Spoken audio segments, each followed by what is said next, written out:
সালাম আলাইকুম গাইস, কি অবস্থা? সবাই কেমন আছেন? দেখেন আমরা এসেছি এখানে একটা মাকিনা লাগাবো, ক্যাম্প মাকিনা। এটা দুই সাইডে দুইটা মাকিনা লাগাবো। দেখেন ভিতরে মাকিনা সামানগুলো এখানে আনে রাখছি। এখন তো আর্ধেক খুলতেছি আমরা, পরবর্তীতে এটা যখন মাকিনা লাগাবো এটা মাকিনে খুলবো রিমোটে। এই যে এদিকে দেখেন, এই যে মাকিনা, এটি বিমানের মতো দেখা যায় মাকিনাগুলো। এই যে দেখেন মাকিনা, এই একটা, এই মাকিনার আর একটা আছে এটার ভিতরে। এই যে মাকিনের বক্স, এটা মাকিনের বক্স, এখানে সব তার আসবো। এই যে তিনটা রিমোট, এটি রিমোট, এটা হচ্ছে মাকিনের পটোসেল, আর এটা হচ্ছে মাকিনের সুইচ, এটা মাকিনের সুইচ, আর এটা হচ্ছে এটা হচ্ছে লাইট, আর এই যে এটা হচ্ছে মাকিনার হাড়িতে, এর উপরে মাকিনা লাগামো।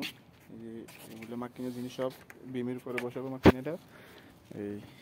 এই মাকিনাটা এইখানে বসবে, এইখানে সেন্টারে বসাবো মাকিনার। এই সাইডে যে যেগুলো দেখছেন হাদিরটা এখানে থাকবে, এখানে দুনো সাইডে লাগাবো মাকিনের বক্স, এখানে বসবো। এখনও কাজ বাকি আছে পুরোটা। এই যে এখান থেকে কাটতেছি কাটা দিয়ে এখন তার